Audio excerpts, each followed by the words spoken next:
Ella tiene que ir y tiene que hacer eso porque tiene que defender su posición. Si no lo hace, lo pierde. Sí, pero la forma en que ella, mira, la forma en que ella la defiende, ahí tiene un toque personal. Claro, y es el sector que apoya a esta gente, a estos dictadores irremediablemente, pase lo que pase, ¿no? Que siempre tienen... Pero en Cuba es muy minoritario. Yo fui educador en Cuba 37 años. Minoritario. Entonces, a veces decimos, no, van obligados. No, no van obligados. Es que no tienen ni siquiera la conciencia de que existen otro tipo de actitudes, de que existen otro tipo de posibilidades, de que yo puedo tomar otros caminos.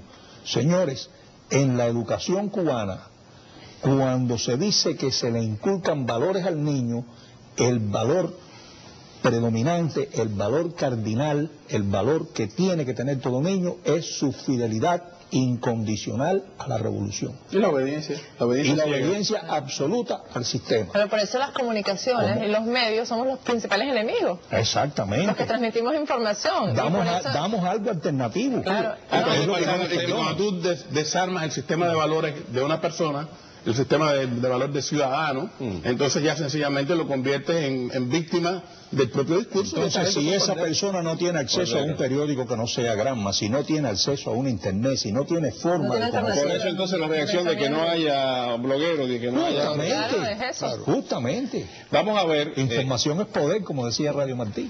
Sí. Y antes de Radio Martí otros medios también. Vamos a ver otra de las imágenes, porque hay un tema que nos ha quedado fuera, que es el tema del racismo. Cuando se refiere al racismo, ¿por qué Raúl Castro saca el tema del racismo en un discurso como el de ayer? Es una pregunta que me la va a contestar después que veamos esto.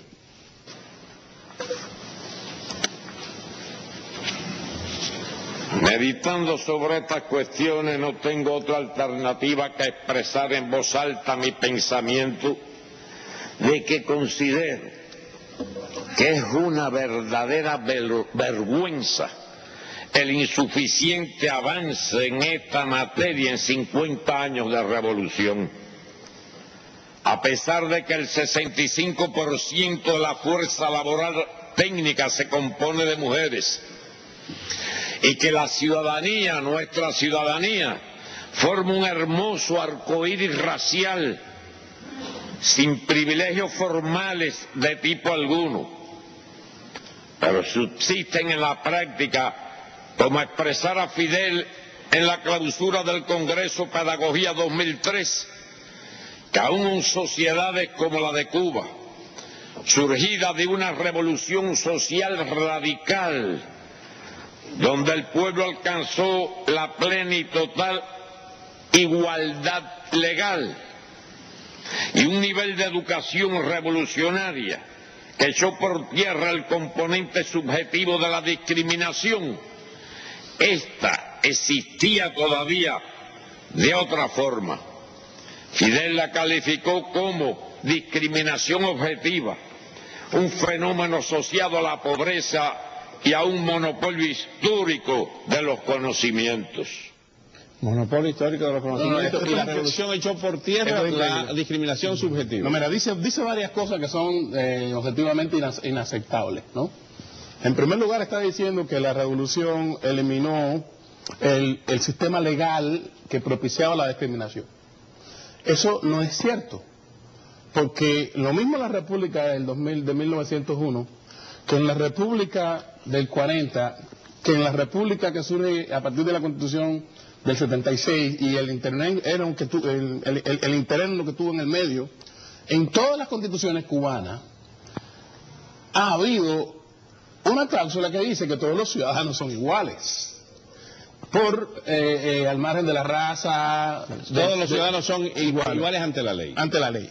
Entonces, cuando se habla de la discriminación en la época anterior a la revolución, no tiene nada que ver con una estructura legal. De lo que estamos señalando, que lo he señalado yo muchas veces, es que no se legisló una legislación complementaria para hacer punibles los actos prácticos de discriminación y racismo. O sea, la discriminación en Cuba siempre ha existido al margen del texto constitucional, como una práctica social que se burla del texto constitucional como podía existir aquí en los Estados Unidos.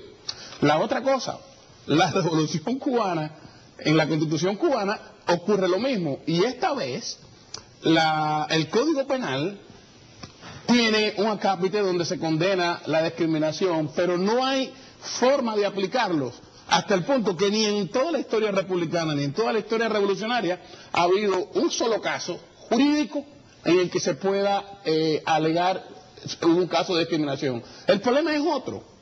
El problema es que al margen de toda la estructura legal, el imaginario que tienen los dirigentes y el imaginario que tiene la sociedad, ponen a los negros siempre en un segundo plano, y a la hora de acceder a los recursos, siempre el último que puede acceder es el negro, es el que menos movilidad social tiene, y además de eso, la revolución no tocó en todo el sistema educativo la imagen que culturalmente se transmite del negro, que es un tipo inferior, moralmente inferior, estéticamente también desagradable. Con esas premisas, al margen de cual sea la legislación, el racismo se adapta al nuevo Estado y ellos mismos, con la visión que tienen ellos del negro, sin darse cuenta, lo propician y a veces a conciencia. En el siglo XIX, en la guerra del 95 y del 68, los negros se incorporaron y desde la perspectiva de la dirigencia blanca era como insurgentes subordinados, siempre subordinados. En la República, la Constitución convirtió al negro en un ciudadano subordinado y la Revolución convirtió al negro en un revolucionario subordinado. Tenemos que ir a la pausa.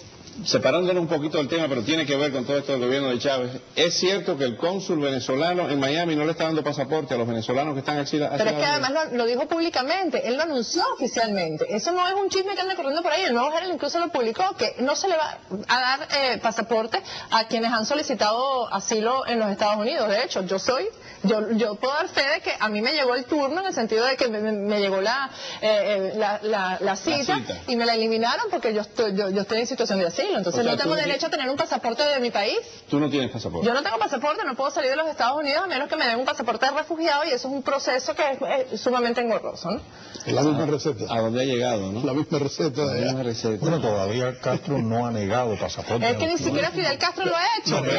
Pero hubo muchos cubanos que tuvieron décadas sin pasaporte. Lo que tenía es la entrada. Aquí. Lo que tenía es la visa para entrar al país. Eso Ahora, lo más cosa muy condenable es que grande. esto sea oficial. Que el señor dio una rueda Ese es el de prensa, problema, ¿no? dio una rueda de prensa para anunciarlo. oficial, o sea, lo hizo oficial. Porque la gente se va convirtiendo en fascista y de practicarlo tanto llegan, no se dan cuenta. No se Sí, dan no se dan cuenta. Charles, ¿qué pasó con Dagoberto Valdés? Que le construyeron un muro en la casa y... Bueno, lo que yo sé de eso lo oí por primera vez en este programa, hace un par de noches. Lo que sé de antes es que no precisamente el muro no es en casa de Dagoberto, es en casa de Karina Gálvez, que era uno también de los 5 miembros del Consejo de Redacción de la revista Convivencia. ¿Usted fue fundador de la revista Convivencia? Yo fui fundador del Consejo de Redacción de Convivencia y fui durante 10 años escritor en Vitral.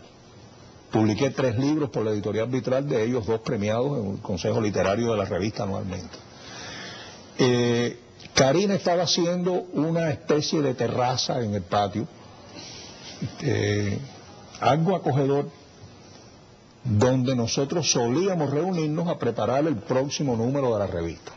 Entonces tengo entendido que le tiraron un muro casi pegado a la pared del patio, y toda esa parte que ella había construido se la quitaron. Es una cosa curiosa, porque esto se maneja de la siguiente forma. Tú haces una construcción en tu casa en Cuba, y si compraste los materiales de contrabando, vienen y te piden las facturas de los materiales. Y como los materiales son ilegales, te pueden quitar lo que El construiste. doctor Narciso Ferrer está preso por 2 fundas de cemento. Exacto.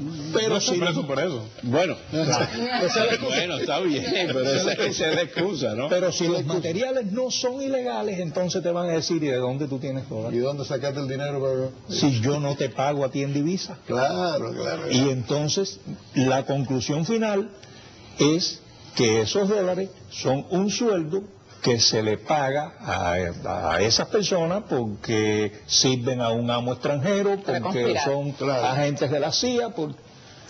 Y entonces, bueno, Karina perdió su patio. No he podido hablar con ellos todavía, yo fui una parte sustancial de ese grupo.